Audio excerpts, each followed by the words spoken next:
అందరికీ నమస్కారం అండి. వసుదేవుడు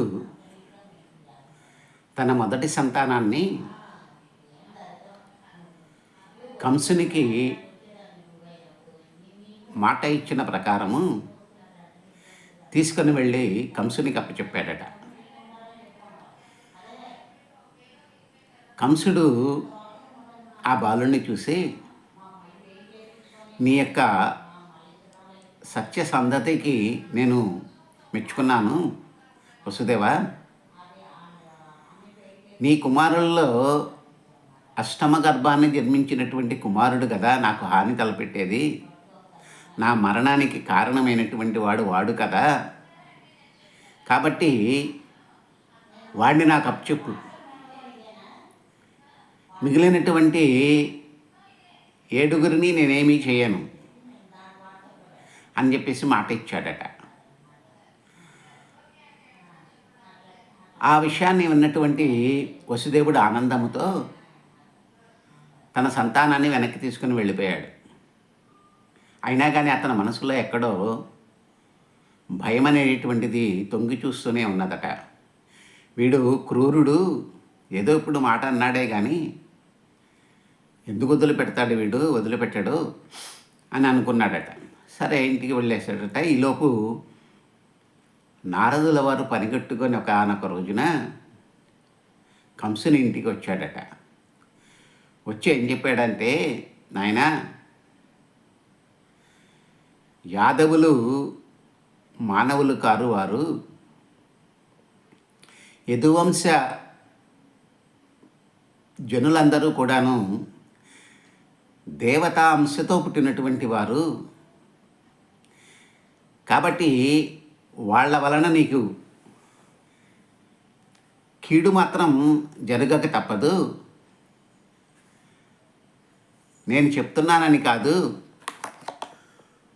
వాళ్ళ విషయంలో మాత్రం నువ్వు చాలా జాగ్రత్తగా ఉండాలి అని చెప్పేసి చెప్పడం అనేటువంటిది చేశాడట. అది ఏమిటనేది చూద్దాం. ఒకనాడు నారదుడు వయ్యన కంసుని ఇంటికి చనుదించి ఏకతమునా మందలోపలనున్న నందాదులును వారి భార్యలు పుత్రులు బాంధవులును దేవకీ మొదలగు తెరవలు వసుదేవుడదిగా గల సర్వయాదవులును సురలుగా అని నిజంగు నరులు కారని చెప్పి, కంసుండు నీవు రకసుండవనియు దేవమయుడు చక్రి దేవకీదేవికి పుత్రుండై జనించి భూతలంబున చెరుపు పుట్టినట్టి చెనటి దైత్యుల నెల్ల చంపుననుచు చెప్పి చని ఎడివికి. ఎక్కడ నొప్పి పెట్టాలో అక్కడ పెట్టడం అనేటటువంటిది నారదుడికి సహజమైనటువంటి గుణమండి. అలా నారదుడు వచ్చి ఒంటరిగా వచ్చాడంట. ఏకతమన అని అంటున్నాడు. ఒంటరిగా వచ్చేసి కంసుడితో చెప్తాడన్నమాట. ఏమని, నాయనా, యాదవ సమూహంలో ఉండేటటువంటి వాళ్ళందరూ కూడా, యదుకులంలో ఉన్నటువంటి వాళ్ళందరూ కూడా సామాన్య మానవులు కారు, వారు వాళ్ళందరూ కూడా దేవ సమానులు, దైవ సమానులు, దేవతల అంశంతో పుట్టినటువంటి వాళ్ళందరూ కూడాను. వాళ్ళని నువ్వు నమ్మటానికి వీలులేదు. ఏనాటికైనా వాళ్ళ వలన నీ దైత్య కులానికి, రాక్షస కులానికి హాని తప్పక జరుగుతుంది. కాబట్టి నీ జాగ్రత్తలో నువ్వు ఉండవయా అని చెప్పేసి మెల్లగా నిప్పు రాజేసి వెళ్ళిపోయాడు నారదుడు. అలా నారదుడు వెళ్ళిన తర్వాత ఈయన యొక్క మనసులో మళ్ళీ కొత్త భావనలు వచ్చినాయట. నిజమేనేమో, వీళ్ళు దేవతాంశతో పుట్టినటువంటి వాళ్ళేమో, వీళ్ళ వలన నిజంగానే నాకు హాని కలుగుతుందేమో అని మనసులో ఒక అనుమానం పెంచుకున్నాడట ఆ రాక్షసుడైనటువంటి కంసుడు. అప్పుడు అతని యొక్క పూర్వజన్మ గుర్తుకొచ్చిందటండి. ఈ దేవత వల్లనే కదా నేను ఆ కాలంలో చనిపోయింది. త్రేతాయుగములో చనిపోయింది నేను దేవతల వలనే కదా అని చెప్పేసి అనుకున్నాడట. నారదు మాటలు విని పెళ్ళు ఆరాటము పొంది యదువుల అనిమిషులని నారదు మాటలు విని పెళ్ళు ఆరాటము పొంది యదువుల అనిమిషులనియున్ నారాయణ కరఖడ్గ విధారితులగు కాలనేమి తానని మదెన్. తన మనసులో ఒకసారి గుర్తుకొచ్చిందట, పూర్వజన్మ వృత్తాంతం అంతా వాడికి గుర్తుకొచ్చేసిందట. ఏమని? నారదులు మాటలు విన్న తర్వాత ఒక్కసారిగా గొప్ప భయం కలిగిందట, ఆరాటం పడ్డాడట. ఎందుకు ఆరాటం పడ్డాడయ్యా అంటే, నేను పూర్వజన్మలో కాలనేమిగా ఉన్నటువంటి సమయంలో నన్ను ఆ దేవతలే కదా సంహరించింది. ఆ దైవ సమానుడైనటువంటి హనుమంతుని చేతిలో కదా నేను మరణించినది. కాబట్టి వాళ్ళతో ఎప్పటికైనా నాకు ప్రమాదమే అని మనసులో అనుకున్నాడట. పూర్వజన్మలో మనం చెప్పుకున్నట్లుగా మారీచుని కుమారుడే వీడు. కాలనేమి అనేటటువంటి వాడు ఆంజనేయుని యొక్క చేతిలో మరణించినటువంటి వాడు. ఆ విషయం ఒకసారి గుర్తుకు రాగానే ఆయనకి మనసులో భయం అనేటటువంటిది పట్టుకుందట. పట్టుకొని ఆయన ఏం చేశాడయ్యా అంటే, ఒకసారి తల్లి తండ్రినైనా తమ్ముల నన్నల సకులనైన బంధుజనులనైనా రాజ్యకాంక్ష చేసి రాజులు చంపుదురు అవన్నీ తరచు జీవితార్థులగుచు. ఈ లోకములో రాజు అనేటటువంటి వాడు ఎవడైనా రాజ్యకాంక్షతో, నేనే రాజును కావాలి అనేటటువంటి భావనతో అన్నలను, తమ్ములను, తల్లిదండ్రులను, స్నేహితులను, బంధువులను ఎవరినీ లెక్కలేకుండా చంపేస్తారు. కాబట్టి నేను ఈ విధంగా వదిలేయటం అనేటటువంటిది సరైనటువంటి విషయం కాదు కదా అనుకున్నాడట. అనుకొని ఏం చేశాడట, ఆయన ఆ రాజకుమారులు అంటే వసుదేవునికి పుట్టినటువంటి సంతానాన్ని అంతటిని కూడా ఒక్కొక్కరిని వరుసగా సంహరించడం అనేటటువంటిది చేశాడట. అలా సంహరించి శ్రీ మహావిష్ణువు యొక్క స్థితిని తెలుసుకోవడానికి ప్రయత్నం చేశారట. అప్పుడు దేవకీ వసుదేవుల సంతానాన్నంతరినీ కూడా వధించినటువంటి సమయమున ఆదిశేషుడు అనే పేరు గల మహనీయమైన మనోజ్ఞమైన విష్ణుదేవుని తేజస్సు దేవకీదేవి గర్భాన 7వదిగా ప్రవేశించిందట. 6 చంపేశాడు. 7వ వాడిగా ఆదిశేషు అనే పేరు కలిగినటువంటి మహనీయమైనటువంటి మనోజ్ఞమైనటువంటి విష్ణుదేవుని యొక్క తేజస్సు దేవకీదేవి యొక్క గర్భాన పుట్టిందట. అతడే బలరాముడు, పెద్దవాడు అన్నమాట, శ్రీకృష్ణుని కన్నా పెద్దవాడు. అటువంటి సమయమున విశ్వరూపుడైనటువంటి ఆ స్వామి యోగమాయాదేవితో ఈ విధంగా అన్నాడట. ఏమన్నాడయ్యా అంటే, నీవు గోపాలకులకు, గోపికలు మొదలైనటువంటి వారికి నిలయమైనటువంటి రేపల్లకి వెళ్ళు. వసుదేవుని భార్యలందరూ కంసుని చేత బంధితులై ఉన్నారు. రోహిణి అనేటటువంటి ఒక్క భార్య మాత్రం ఆమె నందగోకులంలో తలదాచుకొని ఉన్నది. నేర్పుగా రోహిణి గర్భాన ప్రవేశపెట్టు. ఎవరిని? దేవకి గర్భములో పెరుగుతున్నటువంటి పెద్ద పిండాన్ని, పెద్దవాడిని, అంటే ఆదిశేషు రూపమైనటువంటి ఆ బలరాముని నీవు తీసుకొని వెళ్ళి రోహిణి గర్భాన ప్రవేశపెట్టు. నేను నా అంశతో దేవకికి జన్మిస్తాను. ఆ తరువాత నందుని భార్య అయినటువంటి యశోదాదేవికి నీవు బిడ్డగా పుట్టగలవు అని మాయాతో చెప్పడం అనేటటువంటిది చేశాడట. పరమాత్మ. ఆ విధంగా ఒకవైపు బలరాముడు రోహిణి కుమారుడిగా జన్మిస్తాడు, మరొక వైపు శ్రీకృష్ణ పరమాత్మ దేవకీ వసుదేవులకి సంతానంగా ఇక్కడ జన్మించడం అనేటటువంటిది చేస్తాడు. అలా జరిగినటువంటి సమయమున ఇప్పుడు ఇక మనం కంసుడి దగ్గరికి వద్దాం. కంసుడు ఏ విధంగా అనుకుంటున్నాడు, ఏమనుకుంటున్నాడు, ఎలాగా అనేటటువంటి విషయాన్ని దగ్గరికి వద్దాం. వాడు తిరుగుతున్నా, భోజనం చేస్తున్నా, నీటిని తాగుతున్నా, నడుస్తున్నా, కూర్చున్నా ఎప్పుడూ విష్ణువునే స్మరిస్తున్నాడట. ఎందుకు? భయం అనేటటువంటిది అతని మనసులో ప్రవేశించింది కాబట్టి ఆ భయాందోళనతో ఆ కంసుడు నిరంతరము ఏం చేస్తున్నప్పటికీ కూడాను పరమాత్మని మనస్సును నిండా నింపుకొని ఉన్నాడట. అలా నింపుకొని ఇంకా అతని మీద క్రోధాన్ని పెంచుకోవడం అనేటటువంటిది చేశాడట. క్రోధాన్ని ఎందుకు పెంచుకున్నాడు? వాడి వలననే నాకు మరణం ప్రాప్తిస్తుంది కాబట్టి అని. తిరుగుచు, కుడుచుచు, త్రాగుచు, అరుగుచు, కూర్చుండి లేచు అనవరతమునన్ హరి తలచి తలచి జగమా హరిమయమని చూసే కంసుడా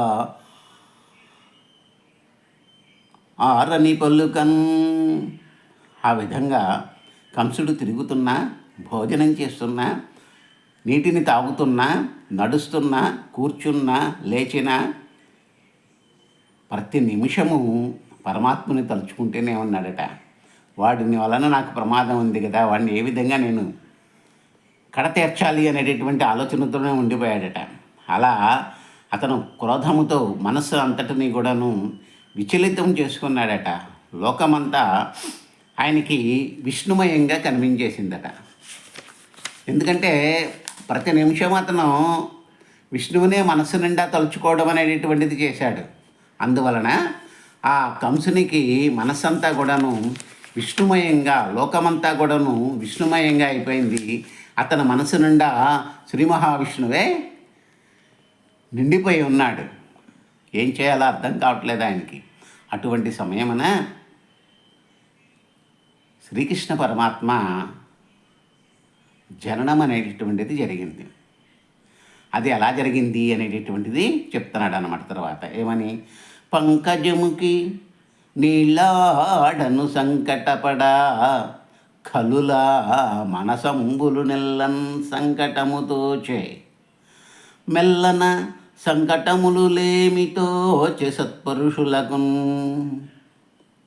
ఆ దేవకదేవి ప్రసవ వేదన పడుతున్నటువంటి సమయమున దుర్మార్గులైనటువంటి రాక్షసుల యొక్క హృదయములలో ఆవేదన అనేటటువంటిది కలిగిందట. సత్పురుషుల యొక్క హృదయములో ఆనందం అనేటటువంటిది కలిగిందట. ఇంకేం కలుగుతుందండి? రాక్షసులకేమో భయాందోళనలు కలిగాయట, ఆవేదన కలిగిందట. మంచివారికి ఆనందం కలిగిందట.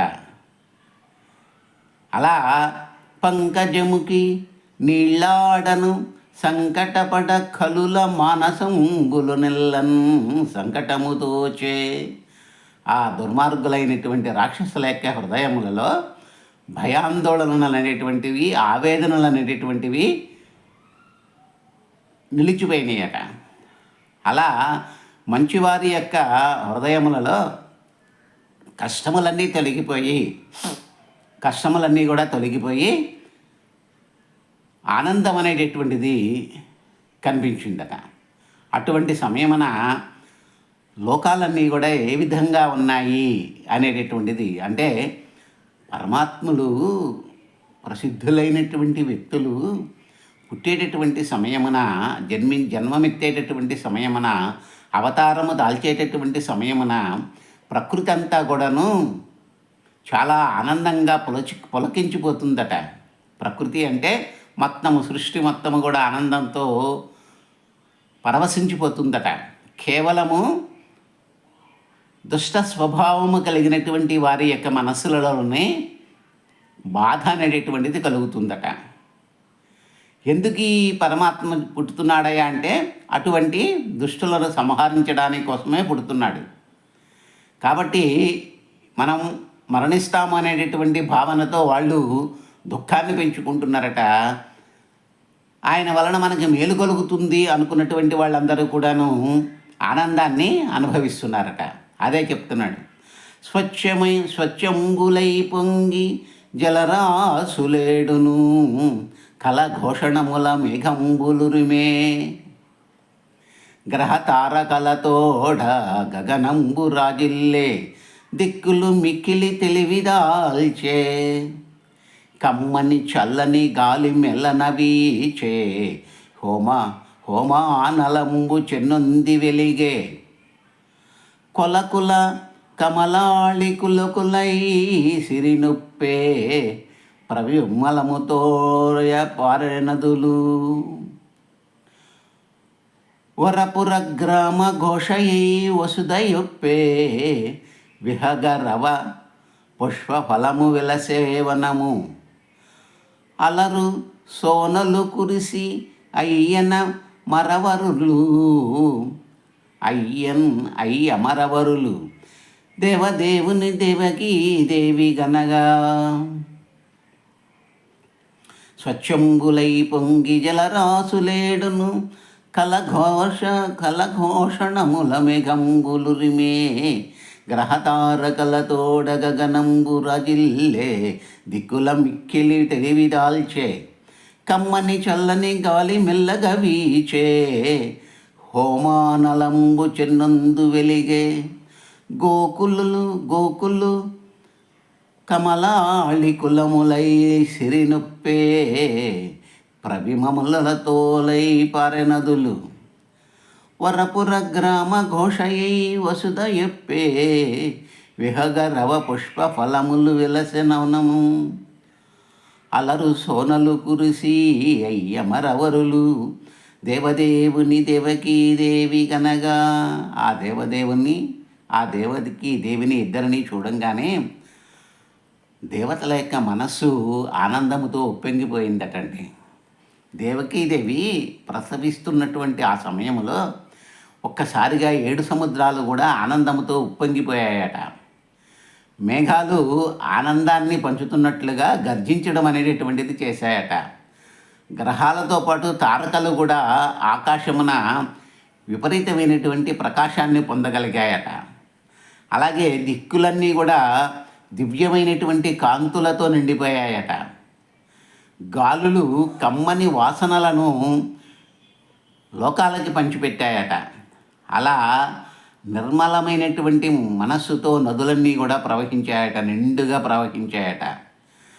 అలాగే లోకాలన్నింటిలో కూడా భూలోకం అంతటిలో కూడాను ప్రతి నగరములోను పట్టణములోను గ్రామములోను అన్ని చోట్ల కూడాను ఉత్సవములు అనేటటువంటివి ఊపందుకున్నాయట. అలా ఎప్పుడైతే పరమాత్ముడు దేవకీ గర్భము నుండి బయటికి వచ్చాడో అప్పుడు దేవతలందరూ కూడాను పుష్పవర్షాలు కురిపించారట. ఇంతకంటే శుభ సమయం ఇంకేముంటుందండి? లోకాలని కాపాడడానికి పరమాత్మ మానవ రూపములో భూమి మీదకి వస్తున్నాడంటే ఏ లోకవాసి ఆనందపడకుండా ఉంటాడు? లోకాలన్నింటిలో ఉన్నటువంటి అన్ని లోకాల వాసులందరూ కూడాను ఆనందముతో తమ యొక్క భావనల్ని పంచుకోవడం అనేటటువంటిది చేశారట. సముద్రాలు ఉప్పొంగిపోయినాయట, నదులు నిండుగా ప్రవహించినాయట, గాలులు మందవాయువులను వీయడం అనేటటువంటిది చేసినాయట. అలాగే దిక్కులన్నీ కూడా దివ్య కాంతులతో వెలిగిపోయినాయట. గ్రహ తారా గతులన్నీ కూడాను అద్భుతమైనటువంటి ప్రకాశవంతమైనటువంటి రూపములోకి మారిపోయినాయట. దివ్య పురుషులు జన్మించేటటువంటి సమయమున కనిపించేటటువంటి శుభసూచికలు ఇవన్నీ కూడాను.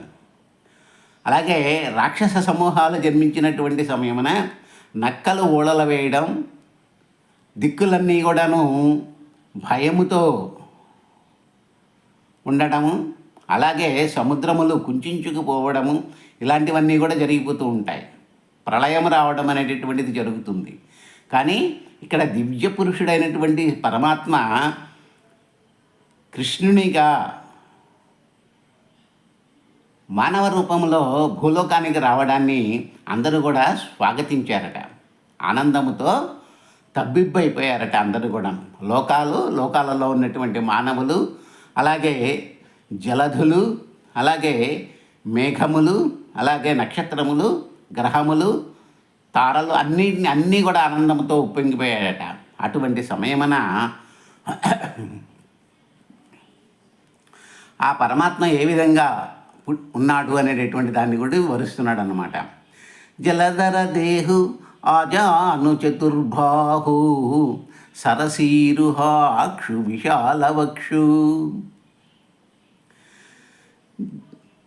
చారు గదా శంఖ చక్ర పద్మ విలాసు కంఠ కౌస్తభమణి కాంతి భాసు కమనీయ కటి సూత్ర కంకణ కేయూర శ్రీవత్సలాంచ వాంఛిత విహారు ఉరుకుండల ప్రభాయుత కుంతలలాటు వైడూర్యమణిగణ వరకిరీటు బాలు పూర్ణేందు రుచిజాలు భక్తలోకపాలు సుగుణాలవాలు కృపాభిషాలు చూచి తిలకించి పులకించి సోజ్యమంది అబ్బీ చెలరేగ వసుదేవుడు ఉత్సహించే. పరమాత్మని యొక్క జననము అందరికీ, లోకాలన్నింటికీ కూడా ఆనందం కలిగించినటువంటి సమయమున కన్న తండ్రికి ఆనందం ఉన్నదేటండి. అలా వసుదేవుడు విపరీతమైనటువంటి ఆనందాన్ని పడ్డాడట. తనివి తీరా సంతోషాన్ని వ్యక్తం చేశాడట. ఆయన ఎలా ఉన్నాడయ్యా అంటే, ఆ పిల్లవాడు మేఘవర్ణాన్ని కలిగి ఉన్నాడట. అలాగే పొడవైన 4 బాహువులు ఉన్నాయట. ఆ బాహువులంటే చేతులు. ఆ చేతులలో గద, శంఖము, చక్రము, పద్మము మొదలైనవన్నీ కూడాను ధరించి ఉన్నాడట. తామర పువ్వుల లేకుల వంటి కన్నులు కలిగి ఉన్నాడట. విశాలమైనటువంటి వక్షస్థలము కలిగి ఉన్నాడట. కంఠములో కౌస్తుభ రత్నము అనేటటువంటిది వెలుగొందుతుందట. అందమైనటువంటి మొలతాడును కట్టుకొని ఉన్నాడట. అలాగే కాళ్ళకు కంకణాలు ధరించున్నాడట. అలాగే బాహువులకు అందమైనటువంటి ఆభరణాలను పెట్టుకొని ఉన్నాడట. అలాగే శ్రీవత్సం అనే పుట్టుమచ్చ వక్షస్థలంపై ఉన్నదట. చెవులకు కుండలాల కాంతితో వెలిగిపోతున్నాయట. అలాగే మణులు, వైడూర్యాలు పొదిగినటువంటి కిరీటాన్ని ధరించి ఉన్నాడట. అటువంటి దివ్య లక్షణములతో కలిగినటువంటి తన కుమారుణ్ణి చూసి, పూర్ణచంద్రుని యొక్క కాంతిలో వెలిగిపోతున్నటువంటి తన కుమారుణ్ణి చూసి వసుదేవుడు ఆనందముతో తబ్బిబ్బైపోయాడటండి. అంతటి గొప్ప కుమారుడు అంటే సాక్షాత్తు విష్ణు అంశతో కలిగినటువంటి వాడు కదండి. అందువలన అతడు విపరీతమైనటువంటి ఆనందాన్ని పొందడం అనేటటువంటిది చేశాడట. ఆ ఆనందములో ఆయన ఏం చేశాడు? ఎవరైనా ఏం చేస్తారు?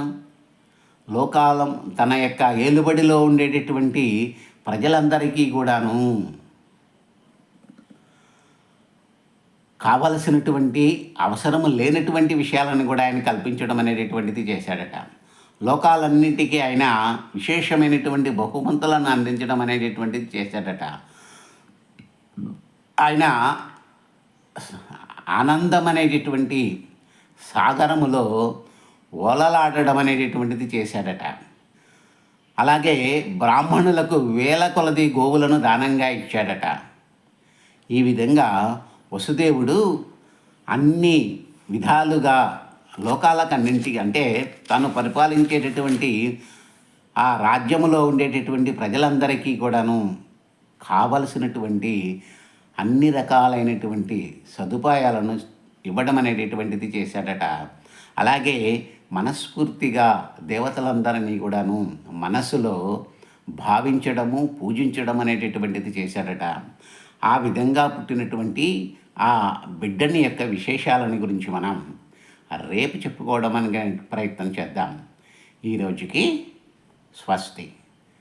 అందరూ కూడా నా ఛానల్ని సబ్స్క్రైబ్ చేసుకొని నాకు ప్రోత్సాహాన్ని ఉత్సాహాన్ని అందిస్తే ఇదే విధంగా భాగవతములో ఉండేటటువంటి రుక్మిణీ కళ్యాణాది విశిష్టమైనటువంటి ఘట్టాలను, అలాగే తర్వాత కుచేలాది శ్రీకృష్ణ పరమాత్మ యొక్క మిత్రుల యొక్క కథలను